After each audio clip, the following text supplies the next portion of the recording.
অল্পতেই যে মেয়েটার চোখে জল আসে, মন খারাপ হয়ে যায়, পৃথিবীটা তার জন্য খুব কঠিন। কারণ তার মনটা কাচের মতো স্বচ্ছ, আঘাত লাগে সহজেই। কারণ সে অনুভব করে গভীরভাবে, যেখানে অন্যরা হালকা করে এড়িয়ে যায়।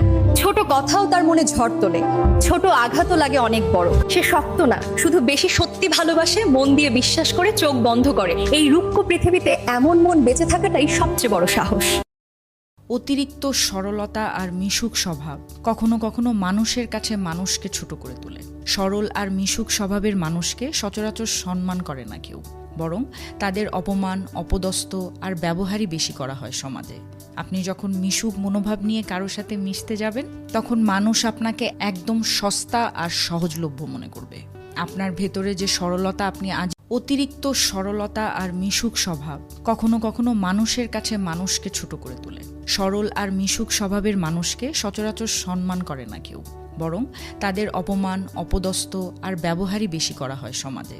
আপনি যখন মিশুক মনোভাব নিয়ে কারোর সাথে মিশতে যাবেন, তখন মানুষ আপনাকে একদম সস্তা আর সহজলভ্য মনে করবে। আপনার ভেতরে যে সরলতা আপনি আজ অপমানিত স্থানে কখনো দ্বিতীয়বার ফিরবেন না। যোগাযোগের তৃষ্ণায় মারা যাবেন, তবুও যোগাযোগ করবেন না। আবারও বলছি, কখনোই না। এটাই নিজের প্রতি সম্মানের প্রথম পাঠ। মানুষ যেখানে আপনাকে ছোট করে দেখে, সেখানে টাকা না থাকলে কাছের আত্মীয় স্বজনও অনেক সময় আপন থাকে না। এটাই নির্মম বাস্তবতা। যখন পকেট ভরা থাকে, তখন লোকের অভাব হয় না। একই মানুষ, শুধু পরিস্থিতি বদলালেই আচরণ বদলে যায়। টাকার অভাব ছাড়া কোনো পরিবার নেই, টাকা ছাড়া কোনো পরিবেশ নেই, টাকা ছাড়া কোনো আত্মীয় নেই, টাকা ছাড়া কোনো বন্ধু নেই, টাকা ছাড়া কোনো সম্মান নেই, টাকা ছাড়া কোনো উপায় নেই, টাকা ছাড়া জীবনের কোনো মূল্য নেই। হ্যাঁ, জীবনে টাকাই সব।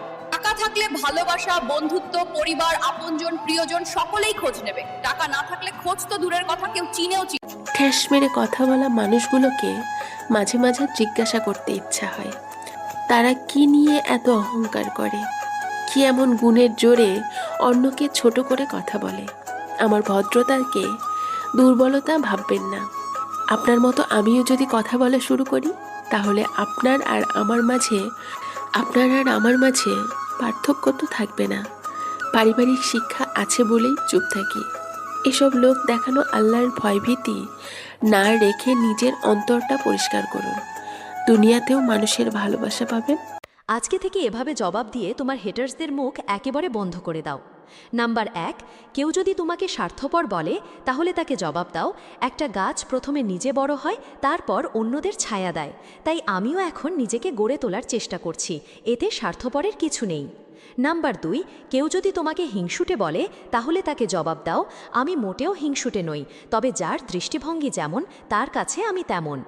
নাম্বার 3, কেউ যদি বলে তোমাকে দেখলেই আমার মেজাজ খারাপ হয়ে যায়, তখন তাকে জবাব দাও, তাহলে তো তুমি আয়নার সামনে দাঁড়ালে মনে হয় জ্ঞান হারিয়ে ফেলো। নাম্বার 4, কেউ যদি তোমাকে ছোট করার উদ্দেশ্যে বলে তুই সবথেকে বড় বুদ্ধিমান, তাহলে তাকে ঠান্ডা মাথায় বলো, হ্যাঁ ভাই, আশেপাশের বোকাদের চালাতে হলে বুদ্ধিমান হতেই হবে। অকারণে সময় নষ্ট না করে আমাকে সাবস্ক্রাইব করে রাখো। জীবনে এগিয়ে যাওয়ার সঠিক পথ দেখাবো ইনশাআল্লাহ।